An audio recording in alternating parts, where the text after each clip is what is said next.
चलती चक्की देखकर दिया कबीरा रोए, दो पाटन के बीच में साबुत बचा न कोई।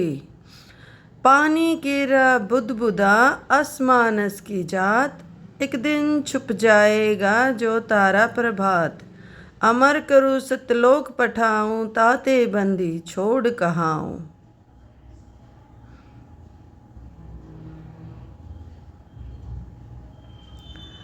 गरीब साहिब से सतगुरु भये, सतगुरु से भये संत। धर धर भेष विशाल अंग, खेले आदि और अंत।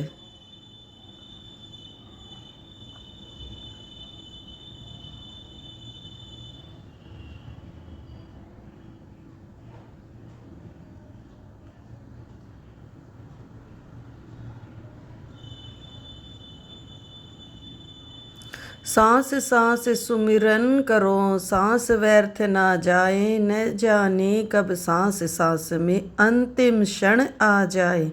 ऐसे ही संत रामपाल जी महाराज के सत्संग सुनने के लिए जुड़िए हमारे चैनल के। भजन करो उस रब दा, जो दाता है कुल सबदा।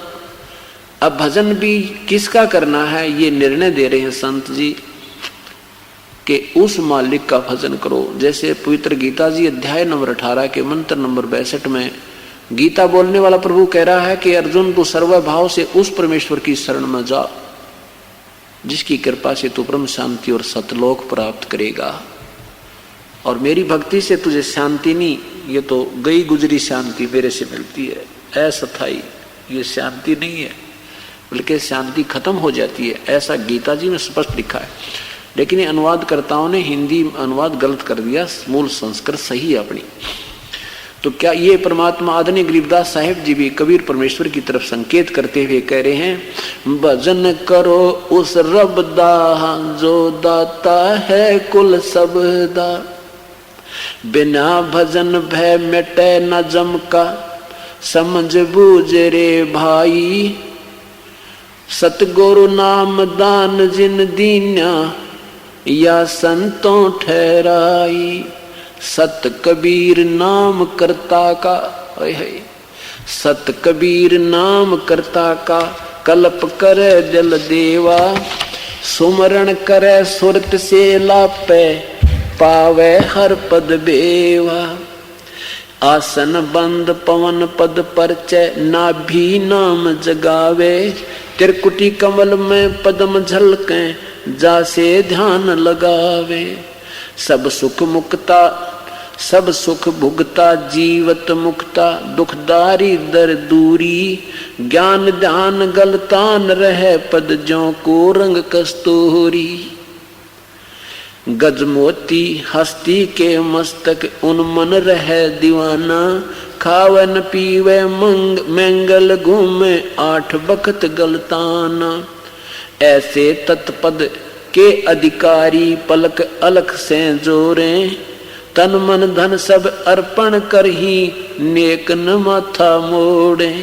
बिन ही रसना नाम चलत है निर्वाण। परमात्मा तो निराकार है, पर वो किसी श्रेष्ठ व्यक्ति के अंदर आकर अपना विचार अपनी ज्ञान दे देता है। ठीक है, अब प्रश्न किया है कि किन आत्माओं में कब वेद का प्रकाश किया। उत्तर दिया स्वामी जी ने कि संस्कृत भी लिखा है, ये किसी ब्राह्मण का आगे प्रकरण भी दे रखा है। प्रथम सृष्टि की आदि में परमात्मा ने, सबसे पहले भगवान ने अग्नि, वायु, आदित्य तथा अंगिरा इन ऋषियों के आत्मा में एक एक वेद का प्रकाश किया। अब विचार से सुनते जाइए कि एक ऋषि की आत्मा में परमात्मा ने एक वेद का ज्ञान दिया। चलो हम ये मान लेते हैं कि परमात्मा ने उस ऋषि को इतना योग्य समझा कि एक वेद के ज्ञान से ज्यादा युक्त कह भी नहीं सकता, अर्थात वो पूर्ण पुण्य आत्मा नहीं होगी, शुद्ध आत्मा, क्योंकि शुद्ध आत्मा में आगे भगवान अपनी व्याख्या करता है। चलो अच्छा जी, आगे चलते हैं कि 4 ऋषियों ने चारों वेदों का वर्णन किया। तो इस प्रकार यह प्रश्न है कि या वह ब्राह्मणम विदिता, ये वैसे संस्कृत है, उसका उत्तर है कि प्रश्न हिंदी में यह है कि यह उपनिषद का वचन है, इस वचन से ब्रह्मा जी के हृदय में वेदों का उपदेश किया है। फिर अन्य आदि ऋषियों, अग्नि आदि ऋषियों के आत्मा में क्यों कहा? ब्रह्मा की आत्मा में अग्नि आदि के द्वारा स्थापित कराया। देखो मनुस्मृति में क्या लिखा, यानी स्वामी जी मनुस्मृति को भी मानते हैं। उधर से ब्राह्मण, जो ब्राह्मण 4-5 ग्रंथ हैं, उन ब्राह्मण ग्रंथों को भी मानते हैं कि उनमें भी भगवान ने आकर अपनी व्यवस्था दी और उन ऋषियों ने अपनी व्याख्या अपने अनुसार, क्योंकि परमात्मा ने बताया, उन्होंने लिखा, ऐसा इनका मानना है। तो जिस परमात्मा ने सृष्टि में मनुष्यों को उत्पन्न करके अग्नि और 4 महाविषयों के द्वारा 4 वेद, 4 महर्षियों के द्वारा 4 वेद ब्रह्मा को प्राप्त कराए, और उस ब्रह्मा ने अग्नि, वायु, आदित्य और अंगिरा के से यजुर, शाम और अथर्ववेद का ग्रहण किया। अब ये स्वामी जी मानते हैं कि मनुस्मृति में यूं लिख रखा है कि प्रथम परमात्मा ने ब्रह्मा को वेद दिए और फिर वेद ब्रह्मा ने आगे इन 4 ऋषियों को के मुख से कहाया। अब इस बात को, इसको तथ्य लेकर चले स्वामी जी, इसका सिद्ध हुआ कि यहाँ वो ब्रह्मा को मानते हैं। अगर मनुस्मृति को समर्थता दी है तो ब्रह्मा भी माने इन्होंने। उधर से कहते हैं कि ब्रह्मा कोई ऐसा वो नहीं है, वो एक आदमी था, व्यक्ति था। अब आगे लेते हैं कि प्रश्न किया कि किसी देश भाषा में वेदों का प्रकाश न करके संस्कृत में क्यों किया? अब स्वामी जी कहते हैं कि जो किसी देश भाषा में प्रकाश करता तो ईश्वर पक्षपाती होता। ये सत्यार्थ प्रकाश कर रहा है, आप ध्यान से सुनिए, विचार कीजिए। हम फिर इसको विस्तार से बताएंगे आपको कि पक्षपाती किस तरह होता है। तो क्योंकि जिस देश की भाषा में प्रकाश करता उनको सुगमता और विदेशियों को कठिनता वेदों के पढ़ने पढ़ाने में होती। कहते हैं कि अगर किसी की मातृभाषा में, जैसे हरियाणवी भाषा में लिख देता तो दूसरी भाषा वाला में दिक्कत होती, और तीसरी भाषा में लिख देता तो उनको होती। इसलिए भगवान पक्षपात नहीं किया और संस्कृत में कर दिया, जो कि किससे का समझ में नहीं आवती। संस्कृत आज बताओ कितने प्रतिशत जान सकते हैं? अब आगे चलिए। इसलिए संस्कृत में ही प्रकाश किया, जो कि किसी देश भाषा नहीं, और वेद भाषा अन्य सब भाषाओं का कारण है। उसी में वेदों का प्रकाश किया। जैसे ईश्वर की पृथ्वी आदि सृष्टि सब देश व देश वालों के लिए एक सी है, सब शिल्प विद्या का कारण है, वैसे परमेश्वर की विद्या की भाषा भी एक ही होनी चाहिए। सब देश वालों को पढ़ने पढ़ाने में तुल्य परिश्रम करने से ईश्वर पक्षपाती नहीं होता और सब भाषाओं का कारण भी है। अब बंदी छोड़ महाराज के बारे में हम बताएं कि संस्कृत वो परमात्मा पक्षपाती है या ये है? गरीबदास परमात्मा ने सब भाषाओं में अपने उन्हीं 4 वेदों को सरलार्थ किया, सरल किया, और जो का तो और सब शास्त्रों को बताया कति जाटू भाषा में, जिस भी देश की जैसी भाषा। इस ग्रंथ साहिब में सभी देश और प्रदेश की सभी भाषाओं का मिश्रण है। उर्दू, फारसी, अरबी, तुर्कानी, हिंदी, कति मातृभाषा, वहां की भी मातृभाषा। एक शब्द है इसमें, पोइस बाबा पोइस है, चला जावा पथ पोइस है। और जिन पोइस का मर्म ना जाना वो जन्म आकार आगे पोइस पाछे पोइस पोइस पोइस पोइस है, और जिन पोइस का मर्म ना जाना जन्म आकार खोइस है। गरीबदास चालू आंचा छोड़ो जहाँ आवागमन नहीं होइस है। पोई ये एक बिहार की भाषा है। एक बिहारी था कि वो कहने लगा जी पोइस रास्ते को कहते हैं, रा के सब पंथ कहते हैं, पंथ पंथ हो रहा है, रास्ता रास्ता हो रहा है। रास्ता असली वो है जो सत मार्गदर्शक आपको दे। आगे पोइस पाछे पोइस और पोइस पोइस पोइस है, यानी पीछे जो हमने जानकारी हुई वो भी रास्ता ज्ञान था, आगे जो अब दे रहे हम यो भी पोइस से भी राह। जहां तक वेद बताकर डट गए हम वहां से आगे आपको बता रहे हैं यो भी रास है। और कहते हैं जिन्हें पोइस का मर्म नहीं जाना वो जन्म का अर्थ खोइस है। गरीब दास वहां जा ले छोड़ू जहां आवागमन नहीं हुई से। स्वामी जी खुद मानते हैं कि जीव अमर नहीं हो सकता, कोई चार मुक्ति नहीं है। और जबकि अन्य विद्वान जितने भी आज तक किए हुए सब इन मुक्तियों को मानते हैं कि चार मुक्ति हमारे ऐसे ऐसे प्राप्त होती है। अब यहां देखिएगा कि बंदी छोड़ भगवान ने उनकी पोइस और चला जावे पग पोइस है, जो पाया चाला वो पग पोइस, यानी सरलार्थ भी और शब्दार्थ भी और साथ में उसका भावार्थ भी। और कहना के चाह वो भी कह दिया पोइस चला जावे पद पोइस है, जो पाए चाल का जा रास्ता राइयो से उस पोइस का यहां कोई नहीं जानता और वहां पत्थर नहीं जानते पग ने, तो दोनों को समझा दिया चला जावे पग पोइस है, पाया चाल है वो पोइस है। उस पोइस को हम भी समझ पाए कि पग पाया चाल पड़ा उसने राह का आकर रास्ता से, तो भगवान यू अच्छा जिसने गटमट करके चार आदमी आगे सीमित कर दी और उन्होंने अपने ढंग से घोट कर उस विद्या को गलत किया, किसी प्रकार भी प्रचार किया और आज दुनिया को नास्तिक बना दिया अपने स्वार्थवश। तो जब तक हमने बंदी छोड़ गरीबदास जी के शास्त्र का ज्ञान नहीं होगा इतने हम भक्ति पकड़ नहीं सकते, रास्ता लग नहीं सकते।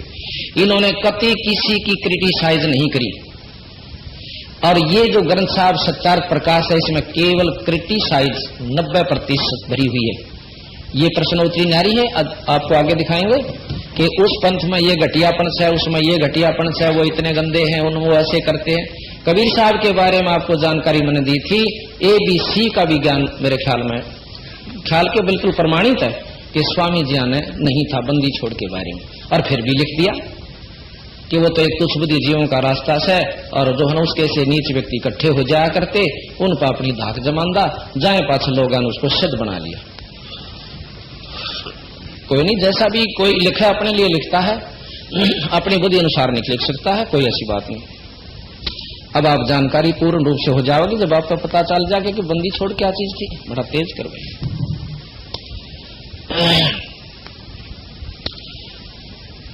तो यहां लिखा है, इसलिए क्या एक ऋषि ने एक ही उसका बोध था, क्या नाम है,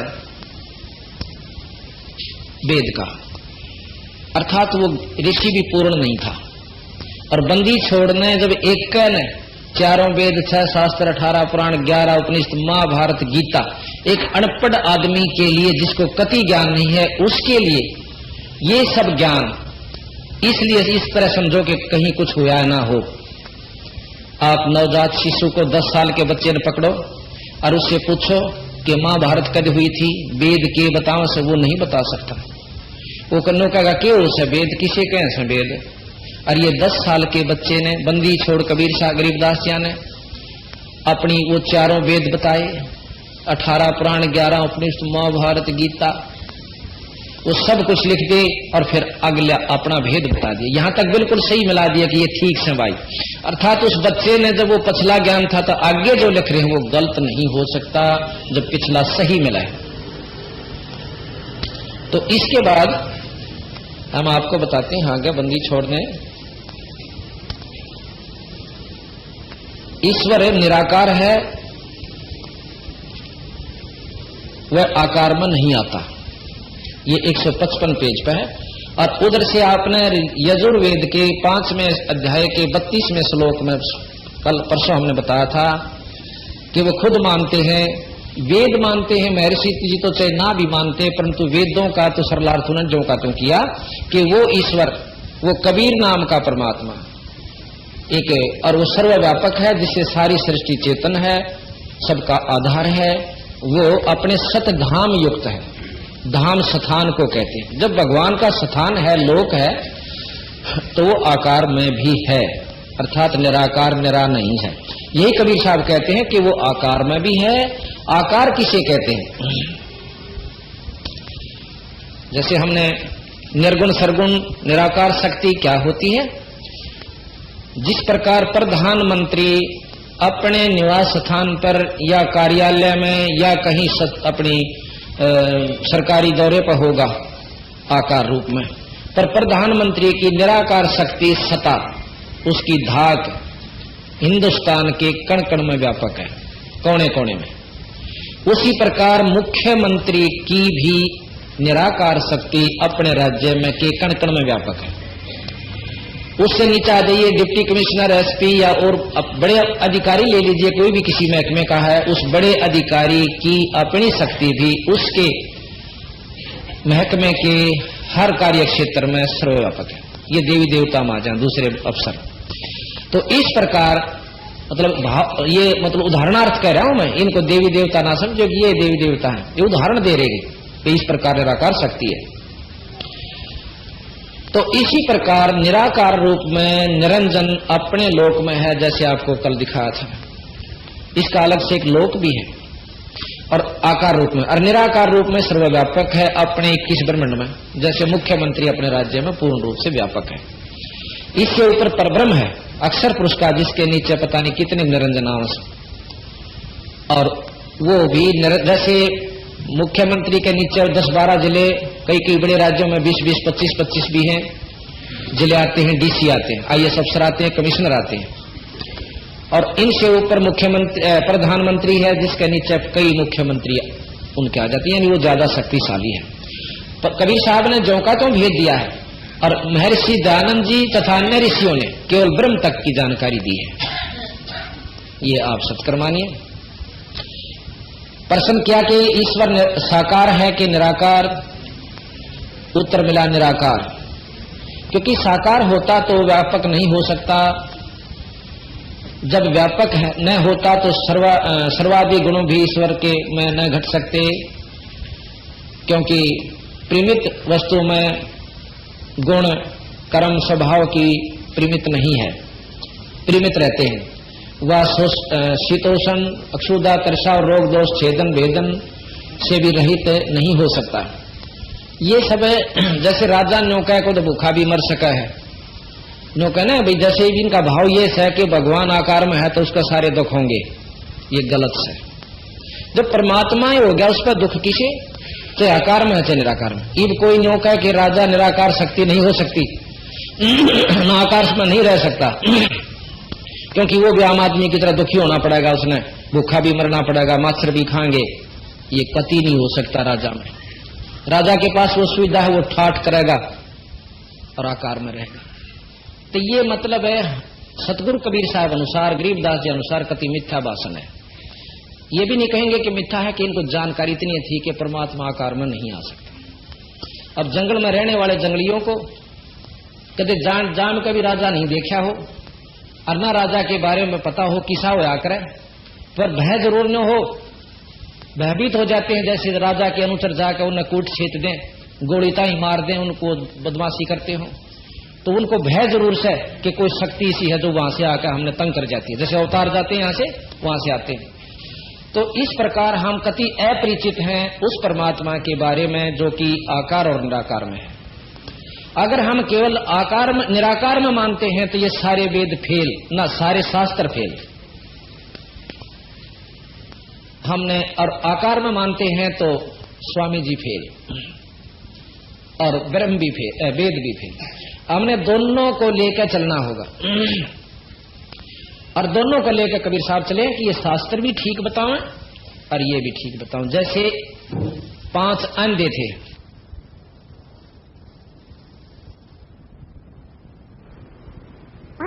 अच्छी बहुत बड़ी जीव हो सा, बहुत नो कर दे सा, उसमें इतना नो खींच ले सा, वो बोला वो हाथी हमने भी दिखा दो। 5 अंधों को हाथी के पास जाकर छोड़ दिया। अब एक कहता 5 आगे, एक का पूछड़, एक पेट तले यानी शरीर पर हाथ फेरे से, और दूसरे का उसकी सूंड ठगी, एक का कान का हाथ लग गया। पूर्ण विवरण ले लिया उसका कान का, किसा उसे छाज कैसा उसे, अपने मन में विचार की। फिर हाथी के पांव जिसके ठहकू आकर के फिर पूछा, भाई देखा है हाथी? खूब देखा है। ये जो समाधिस्थ होने वालों के ऊपर व्याख्या है अनजानपने में। तो वहां क्या हुआ, जिसका 5 आए थे उन्होंने बोला हाथी बताऊं किसा होश है? अब देख थांब का हाथ लाकर बोला थांब कैसा होश है। जिसका पुछड़ ठाई थी ने बोला पटे कैसा होश हाथी। जिसका कान्ना का विवरण लेकर आया था पूरी जानकारी ने बोला छाज देखा है हाथी, छाज कैसा होश है जैसा होता है।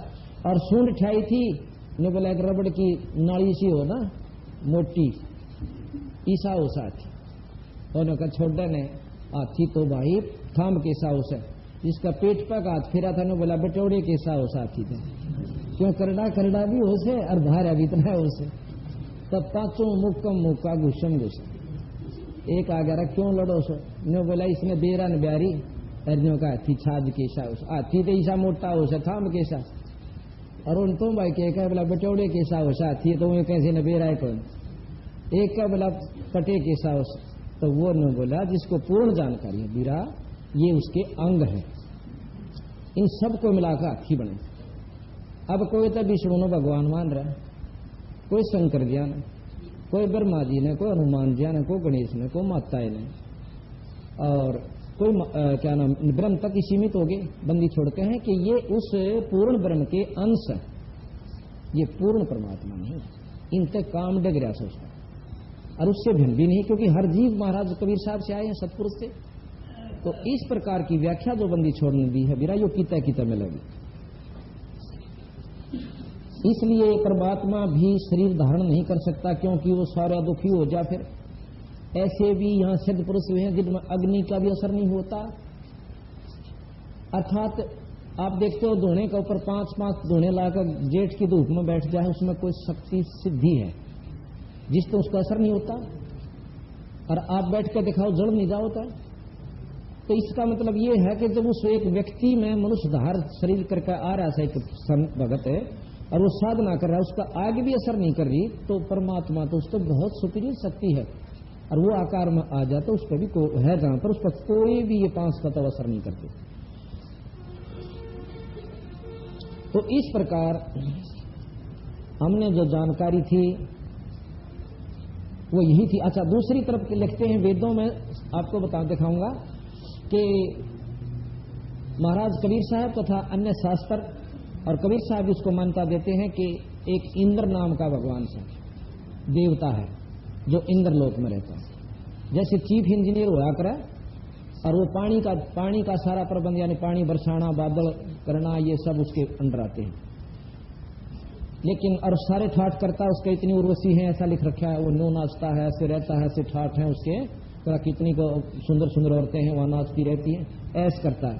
तो वेदों में लिखा कि वो ऐश्वर्यवान भगवान से। अब बताओ यही खंड हो जाता है स्वामी जी का वर्णन कि उस पर फिर तो जाकर वो आकार में है तो उसका वो सारे गुण सुख और दुख उसको सिद्ध देंगे। अब जब वो ऐश्वर्यवान है तो गुण सहित हुआ, जब ऐश का भोग रहा है वो परमात्मा तो उसमें जब उसमें सुख हो रहा है तो दुख भी होगा। इन्हीं का अपना विचार खंड हो जाता है कि जब ऐश्वर्यवान भगवान लिखा है उन्होंने इंद्र को कि इंद्र जो वेदों वर्णन है इंद्र का भी, ब्रह्मा जी का भी, विष्णु जी का भी, शंकर जी का भी, पर उनको इन्होंने अलग अलग अपने दिमाग के अनुसार उनको उपाधि दे दी, ऐसा सतगुरु महाराज ने बताया। तो अब हम आपको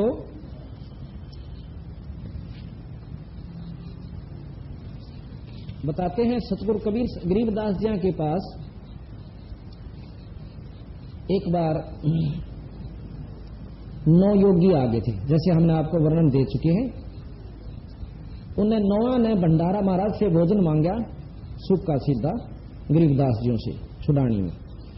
और जब उन्होंने भोजन तैयार कर लिया तो 10 थालियां में पात्रों में परोस दिया। 9 योगी 10 में बंदी छोड़ गरीबदास जी छुड़ानी वाले जमींदार जाट कहो, वैसे संत जाति नहीं मानते, लेकिन या फीत जो लाग रही है ना न्यू बतानी पड़ा है। कदे को न्यू सोचा विद्वान और संस्कृत के ज्ञाता विद्वान ही ईश्वर प्राप्ति कर सकते हैं या कति भूल से भाई।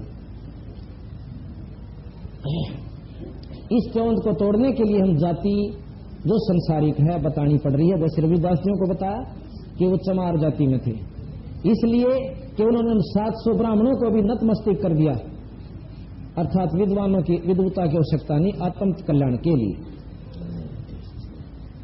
तो सभी जब 10 थालियां में खाना परोस दिया गया और महाराज गरीबदास जियों को भी उन्होंने विनय करके बिठा लिया कि आप भी भोजन पा लो। सतगुरु महाराज कहे थे आप भोजन पाओ, हम तो यहीं ही रहते हैं, फिर बाद में खा लेंगे। नहीं, आपने जरूर खाना होगा। सतगुरु महाराज बैठ जाते हैं।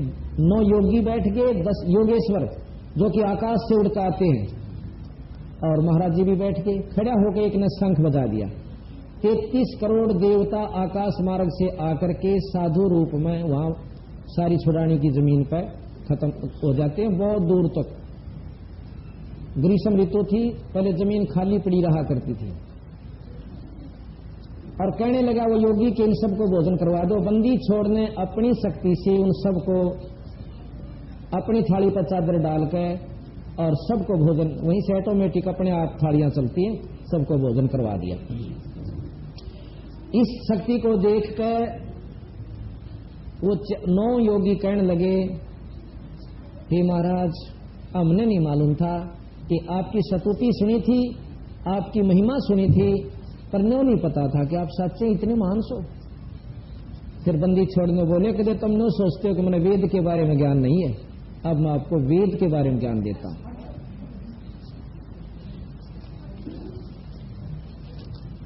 महाराज जी कहते हैं कि वेद जहां तक ज्ञान देते हैं हम उसको सत्य मान रहे हैं। गरीबदास जी महाराज कहते हैं ऐसा नहीं माना हमने, लेकिन उस वेद के ज्ञान से काम नहीं चलता, जीव जन्म मरण का बंध खत्म नहीं होता, ऐसा सतगुरु महाराज का कथन है। अब आप सुनिएगा।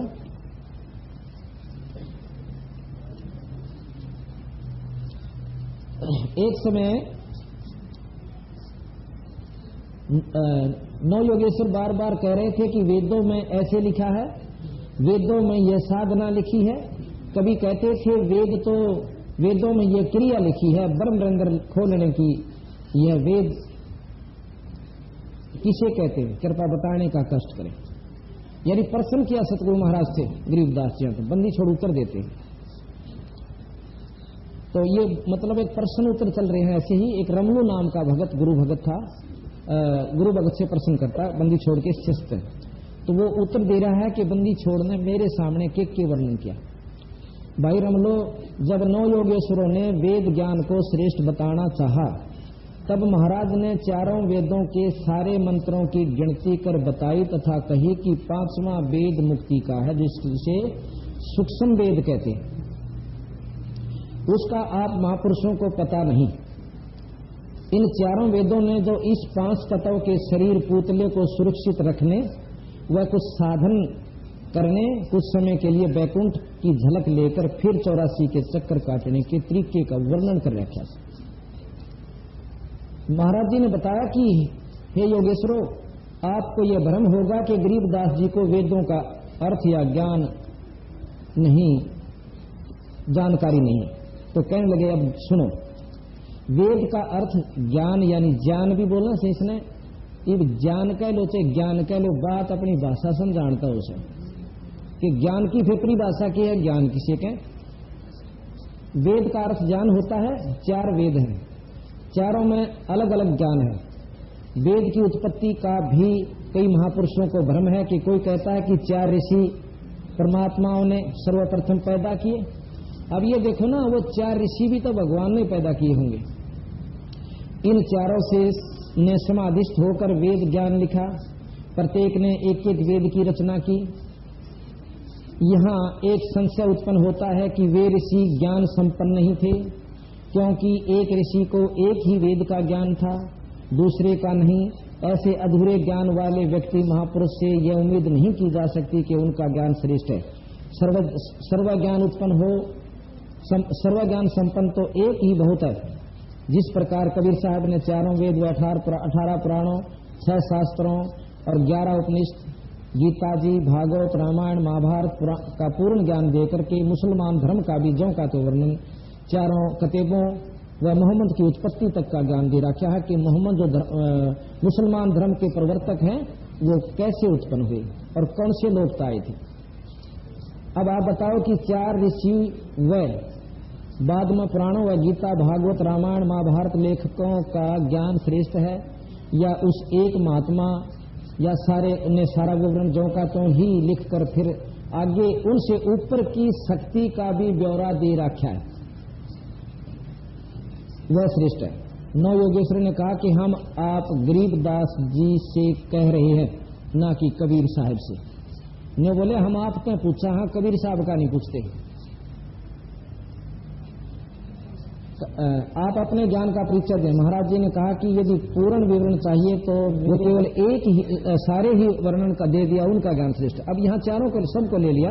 किसी ने तो 18 पुराण ही ज्ञान था, किसी ने चारों एक एक वेद लिख दिया, किसी ने रामायण, तसे तुलसी साहब ने केवल रामायण की ही व्याख्या की। तो महाराज कहें उन सबको मिलाकर अकेले बंदी छोड़ कबीर साहब व गरीबदास जी में वह शक्ति है, इन सबको मिल और उनसे ज्यादा है क्योंकि उन आगे का भी ज्ञान दिया। सारा विवरण जौका तो ही लिखवा कर और फिर आगे का उनसे ऊपर की शक्ति का ब्यौरा दे रखा है, वह श्रेष्ठ है। अर्थात बंदी छोड़ महाराज को महाराज श्रेष्ठ सिद्ध कर रहे हैं और है भी। 9 योगेश्वरों ने कहा कि हम आप यानी गरीबदास जी से कह रहे हैं ना कि कबीर साहब से। यहाँ वार्ता चल रही है, हमने ये वाणी लिख रखी है सतगुरु तेरी वाणी अमृत किताब, उसमें प्रश्नोत्तरी चला रखी है। उसमें तो यहाँ कबीर साहब गरीबदास जी और योगेश्वर आपस में बात कर रहे हैं। तो गरीबदास जी ने अपने आप को छुपा कर और अपने पूज्य गुरुवर पूर्ण ब्रह्म कबीर साहब की महिमा सुनाई उन ऋषियों को। तो वह लोग कहने लगे कि ये तो चलो ठीक है, कबीर साहब ने तो कुछ भी किया, आप में क्या जानकारी है, आपको के ज्ञान से। उन्होंने धोती कुर्ते वाला जमींदार दिखा कि कुछ नहीं जानता हूं, बात बनावा से।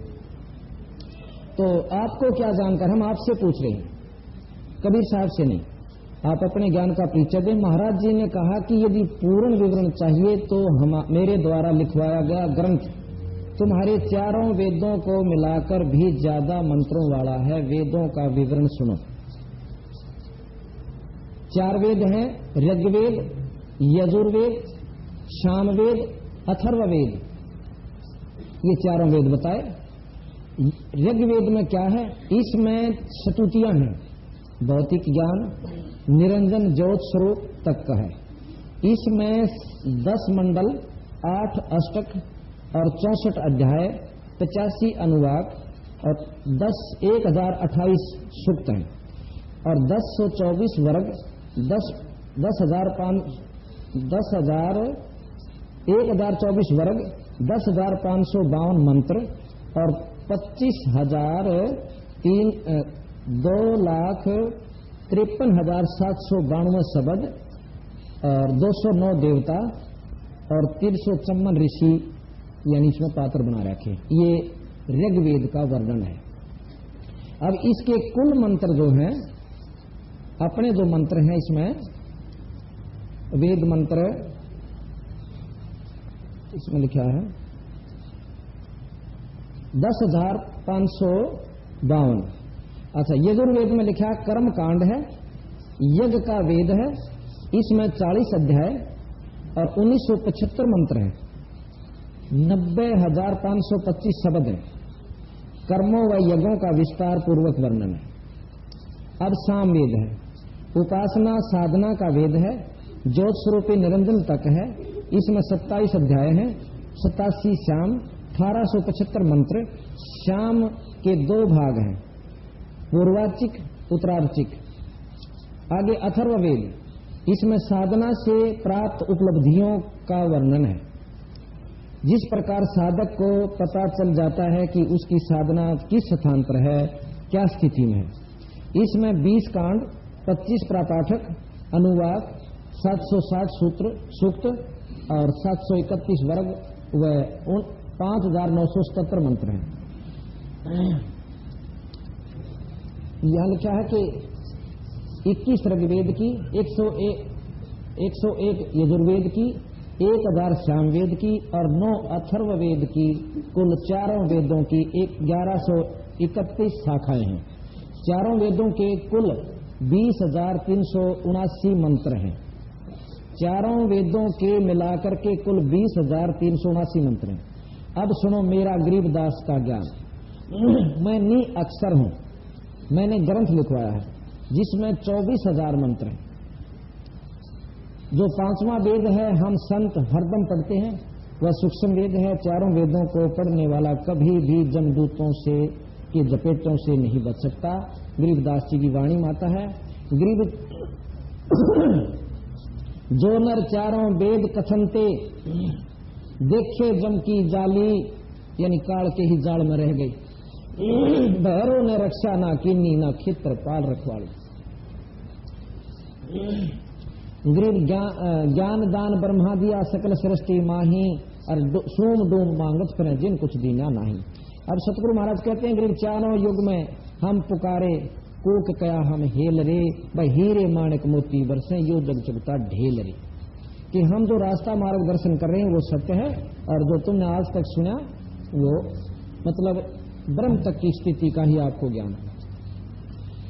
इस प्रकार वो चारों योगी महायोगेश्वर, जो 9 योगेश्वर थे, सतगुरु महाराज के चरण छूकर चले गए कि आपकी महिमा अपरंपार है। अब थोड़ा सा हम वाणी आपको पढ़कर सुनाएंगे ताकि आपको ज्ञान हो कि बंदी छोड़ का ज्ञान कितना श्रेष्ठ है। उसके बाद आपको 24 सिद्धि के बारे में जानकारी देंगे कि बंदी छोड़ गरीबदास जी ने अपने ग्रंथ साहब में 24 सिद्धियां का जो का तो वर्णन कर रखा है कि उनसे क्या उपलब्धि हो सके।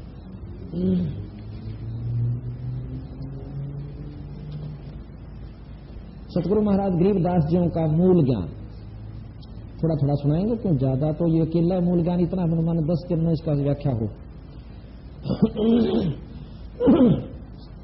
बंदी छोड़ महाराज कहते हैं, वेदे संग मिले दलदानी, जब ये पावे अक्त कहानी। उन्होंने समझाने लगे कि महाराज हमने तो ना सुना था।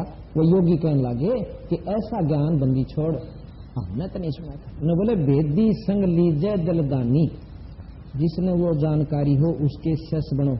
आप मेरे से उपदेश लो, लाइक पल में पहुंचाऊं तो पर मानता यहाँ कोई नहीं। जो जहां रंग चुका है, जहां बैठ चुका है, उसे ऊपर में सरकने जी नहीं करता, बल्कि ज्ञानी होकर के श्रेष्ठ ज्ञान को नकारा कर देते। वेदी संग मिले दलदानी, जदिया पाव अक्त कहानी। प्रथम अंजल संयम राखे, योग लक्षण सब सतगुरु भाखे। प्रथम अंजल संयम यानी कम खावे, थोड़ी रोटी खावे, घना ने भरा नहीं पेट को, और कम पानी पीवे, यानी आवश्यकता अनुसार खावे। इतना भी नहीं ज्यादा खा ले कि आलस बन जावे, उठ ना सके या कई बार टट्टी जाना पड़े, यानी थोड़ा खावे और फिर साधना शुरू कर दे। योगियों को बताते हैं, फिर अपना रास्ता बताऊंगे। क्रिया नेम गणेश बखानो, धोती नीति कर अस्थानो। अजरी बजरी बंद बाई, द्वादश खेच पताल समाई। बामा चरण गुदा में लावे, आसन इंद्री मूल समावे। ये सिद्ध आसन है कि बाएं पांव की एडी गुदा और लिंग के बीच में स्थान है, जिसमें वहां लगावे और दूसरे ने उसके ऊपर धर ले दाएं ने। इसको कहते हैं सिद्धासन। बंदी छोड़ कहे कदे नो सोचते हो कि क्या है का नहीं मालूम था, ये बता रहे हैं। बामा चरण गुदा में लावे, आसन इंद्री मूल समावे। दहना ऊपर अस्तर राखे, 2 स्वर खींच पताल दाखे। 2 स्वर, ये प्राणायाम कई प्रकार की। एक तो ऐसे इस बाएं नाक से सांस लिया, इसको बंद कर लिया,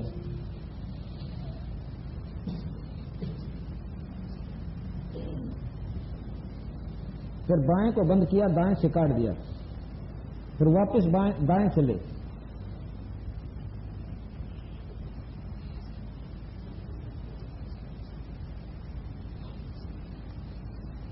ये रोक लिया, इसको कुंभक कहते हैं। फिर वापस इसी से निकाल दिया। ये एक पूरा प्राणायाम हो जाता है। एक दूसरा होता है कि एकदम खींच ले और फिर एकदम छोड़ दे। इस सांस जब कति टूटने में होले, जब उल्टा लावा, ये मन भाग्या हुआ वहां डट जाएगा, जब ये सोचेगा तू मरेगा। अब कितना मन जा रहा होगा, नाक बंद कर ले कोई आकर, और सोचा मर 11 में उस सारे दुख न भूल जाता, वहां एकत्रित हो जाता है। इस प्रकार ये प्राणायाम एक बार इस मन को कुछ समय के लिए स्थान पर ले आओ से, पर पूर्ण रूप से नहीं रोक सकती है सीधी तरीका विधि। कहते दोनों स्वर खेच पतालों धावे, और फिर मतलब घूम घाम कर जहां भी जिस लोक में जाना है वहां पहुंचा। मेरुदंड को राखे सोदा, जाका कमल न हो मुदा। मेरुदंड इस पछले कड़के बांस ने सीधा रखा। अब ये कमल कड़के बांस का बहुत छोटी छोटी इसमें छोटी छोटी गांठ सी, यानी जैसे सांप आपने देखा मरा हुआ उसकी हड्डी हड्डी देखे ऐसा उसे, और ये ऐसे मुड़ता मुड़ता कति मुड़ जाता है, और ये इतना होकर के नो हो जाए। जब हम नो हो जाए तो कहते हैं यहां पर कमल बने हुए हैं, ये जो कल दिखाए थे इनमें पत्तियां हैं। तो कमल जैसे यहां लटक रहा है वो पत्ता कमल बना, वो नो हो जाए नीचे में, ये भी नीचे में हो जाए और ये भी नीचे में हो जाए। जब नो करना और सीधा करना में ये नो सीधे खड़े हो जाए तो पत्ती अपने अपने स्थान पर खुल सीधा थोड़ी थोड़ी पूर्णतः खुलती है मंत्र से या योगी खोलते योग विधि से। तो वो नो का नो रखे ताकि वो तेरे कमल सीधे रह जाए, कमल मुद्दे ना हो। मेरे दंड को राखा सोदा, जाका कमल ना हो मुद्दा, यानी मुंदे ना पड़ा नीचे। ये बता इसमें संस्कृत अच्छी किया अच्छी जो कभी सीधा आम व्यक्ति समझ ले, इसमें समझान लग रहे वो संस्कृत में कह रखा। तो यू निरपेक्ष परमात्मा हुआ, ना कि वो जिसने केवल संस्कृत में लिख दिया। दम का दगड़ा मंजन मांजे, सुन का सुरमा अंजन अंजय। दम यानी सांस के द्वारा रास्ता बनाते हैं योगी जन। चला मेरे दंड को राम रसायन फूल चुआवे, इला पिंगला फेर चलावे। वही इला पिंगला, वही दो सुर एक ही चीज, सांसों से चलकर फिर इला पिंगला में प्रवेश करती नाड़ियां हैं दो आगे जाल, दोनों स्वरों से सांस निकल कर जब खूब व्यास हो जाएगा, जब इला और पिंगला खुले, इला पिंगला की फिर अच्छा व्यास हो जाएगा। वैसे तो सांस फेफड़ों में जाता है, प्राणायाम से वो इला पिंगला में प्रवेश करना थोड़ा थोड़ा शुरू कर देगा। इला पिंगला की अभ्यास के बाद फिर एक सुषुम्ना नाड़ी है, जैसे दोनों जागृत जहां मिलती है उनके मध्य में इला इधर चली जा, पिंगला इधर आ जाती है, उनके मध्य में एक और सुराख है जो वहां से इला सुषुम्ना चलती है। सुषुम्ना जाती है वहां पर, इला अपने स्थान पर और दूसरे उस स्थान पर चली जाती है। इला पिंगला, इला कहते हैं इसको और पिंगला कहते हैं बाएं को। इसी को महाराज ने इसको चंद्रद्वार कहा जो कि औलास है, ये शीतल होता है, और इसको सूर्य कहा, इसको सूर्य द्वार, इसको चंद्रमा कहा, इसको सूरज भी के नाम से भी आगे संबोधित किया। चंद्र सूरज दो खेगड़ी लगाई, तो ये एक चंद्र और एक ये सूरज। कई लोगों का मिला आख्यान चंद्र सूरज के नहीं, ये चंद्र सूरज इला पिंगला गर्म और शरद दो दे दिखाई, ये इसी को लेकर चले। इतना गहरा ज्ञान बंदी छोड़कर कहते हैं राम रसायन फूल चवावे, इला पिंगला फेर चलावे, सुषमन सुरत लगावे दानम, चंद्र सूर मुंदय शशिभानम। ये चंद्र सूर ये बंद हो जाएंगे, ये भी और ये पहले यहां से शुरू करना, फिर ये बंद हो जाएंगे दो स्वर, और फिर वो इला पिंगला शुरू हो जाएंगे, उसमें से फिर सुषमना में प्रवेश कर जाएंगे। दो मुख की नागनी गैलावे, मेरे दंड को उल्ट बहावे। अब यहां से चले यहां पर नाभि को नुमाए, और नाभि कमल की वह नागिनी जो कल बताई थी उसके पेट सांस तक वो में खड़ी हुई है, और उस ट्यूब का नली का जो आगे चलती है उसको बंद कर रखा, 3 पेच लगाकर लपेटे, उसको खुल जाता सांस रुक जाने से, वह नीचे मुंह कर ले से उसमें योगी करके मूल कमल में जाते हैं। पहले नाभि कमल से रास्ता नीचे को भी जाता है, नीचे मूल कमल में जाते, मूल कमल से सिद्धि प्राप्त करते गणेश जी थे। कल आपने सुना था ना कि रिद्धि सिद्धि भंडारा है मूल कमल में गणेश है, और रिद्धि सिद्धि चवर भुलारा है। तो सिद्धियां वहां से लेकर योगी फिर आगे ने उन सिद्धि सहारा देती है उनको। एक सिद्धि आकाश से उड़ जाई, या आपको बीच में थोड़ा सा वर्णन सिद्धियां का भी कर देता हूं। हमने तो एक सिद्धि देख ली किसी महात्मा के पास, और उस समय कहेंगे तो बहुत चाड़ा है महात्मा के इसे शुभारंभ या योगी का बंदी छोड़, फिर आगे आपको नर बंदे को बतावांगे कि वो योगी कहाँ पहुंचे जो इससे शरीर उड़ जाया करते थे, और फिर कहाँ जाएंगे अगला वर्णन दे रहा। शब्द महल में सब 24 हंस बछोड़े बसवे बीसा, एक सिद्धि सुर देव मिलावे, एक सिद्धि मन वृत्ति बतावे। एक सिद्धि सुर के हैं देवता, सुर देव एक ही होगा, सुर कहो तो देवता को अपने इष्ट के पास ले जाती है। जो जिसका उपासक, जैसे विष्णु का उपासक भी योग विधि कर रहा है, तो उसकी एक सिद्धि है जो सुरदेव मिलावा, उसके उस देव के पास वह सिद्धि ले जाकर छोड़ देगी। ये 8 सिद्धि गोरखुल बंदी छोड़नी, 24 सिद्धियां बता रखी। एक सिद्धि सुरदेव मिलावे, एक सिद्धि मन वृत्ति बतावे। एक सिद्धि ऐसी होती है, आपने देखा होगा कि भाई एक महात्मा ऐसा है, वो तो रचले जा है ना, जानते नो बता दे रहा तो कौन सा काम मत आया है, और क्या सोच रहा था तुम, उड़ा सी खड़ा था, उड़ा क्या सोच रहा था, और फिर कोई प्रश्न करना है उसकी, आप बता दे कि ये कहना चाहो। मंदिर छोड़ते हैं इस पर दूसरा परमात्मा प्राप्ति वाला आदमी संत ना समझो। आपको सच बताऊं कि एक बार हमारी भैंस खो गई थी, हमारे घर वाले गए पूछा पड़वान, क्यों अनजान के राखी चले गए, और उन्होंने शक कर लिया किसी व्यक्ति विशेष पर। वहां गए, तने बोला भाई अपने न्यारे न्यारे कागजा पर 10 आदमियों के नाम लिख दो, और जिनमें एक आदमी हो जिस पर थोड़ा शक है, उनने उस शक वाले आदमी का नाम लिख दिया। उसने फट गई मूंद का आंख और वह पर्ची काट दी जिसकी उनके मन में शक था। ये मेरे पिता जड़े हुए थे, ये गया था गेंदा उनका। तो उसके बाद वो भाई पुलिस में भी दिया, पुलिस वाले ने बोला भाई तेरी पूछा कर आधार पता नहीं, इसने कुछ कहा तो नहीं है, बाकी हमारी तरफ से चोर नहीं। फिर अब पता भी चला कोई चोर नहीं था। दूसरी बार फिर गए राजस्थान में, फिर दूसरे पर शक कर लिया। मैं बोला भाई जिस पर थोड़ा शक है वो पर्चियां लिखवा दो, वो लिखवा दिए 10 नाम। उसने फट जो नए पर शक था वो काट के दे दिया। क्यों आड़त पूरा विचार करके चला, मैंने उड़ा देखा और उसको पूछा, वो नो बोला, उसकी नो गलती थी, मैं पक्का चोर से। तो उड़द सारे बतलाने भी जहां राम है, सारा के मन में फट हो जाए पक्का चोर, और जानने लिख दे। उसने वह एक कागज ठा के दे दिया जो नया चोर सिद्ध कराया था अपने आप में। उन्होंने बोला ये चोर। फिर आए वो उसने पंचायत करी, भाई तुम खाम खा के गिर बना रहे हो, काल उसने चोर बताओ थे, आज यू बताने लग रहे। तो भाई वो भी चोर नहीं था, उसका कोई भेद नहीं चला उस बेंच का। तो भाव ये से कहने का कि ये सिद्धियां होती हैं, ये तो वो एक पूछा पढ़ में बता दे तेरे मन में कैसे हुआ, मन वृत्ति बता दी, मन की वृत्ति बता दे और नो बता दे। और साधु आंख में क्यों न सोचेंगे वो भगवान के चाड़ा से बंदी छोड़ते हैं, गधे की जमीन जाएंगे बोले।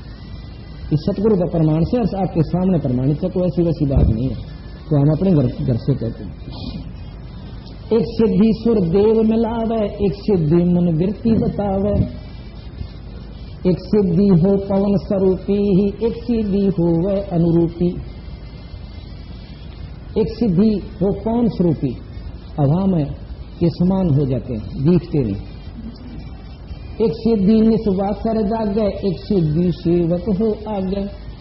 एक संत गांव का बाहर जा बैठा और देखा गांव वाला भाई काल का बैठा है और सौंदा नहीं नो बैठा है, और या घूम फिरावे से फिर भी अपना सुता देख लिया। 3 दिन हो गए थे आंख नीचे, अब मक्का देखने लगे 10 दिन हो गए, सोए नहीं। उसके पांव पकड़े और मंदिर बना दिया। सत साई भक्तजनों, ऐसे ही संत रामपाल जी महाराज के सत्संग, प्रवचन और विचार विशेष संदेश सुनने के लिए हमारे चैनल से जुड़े रहे। सत साई।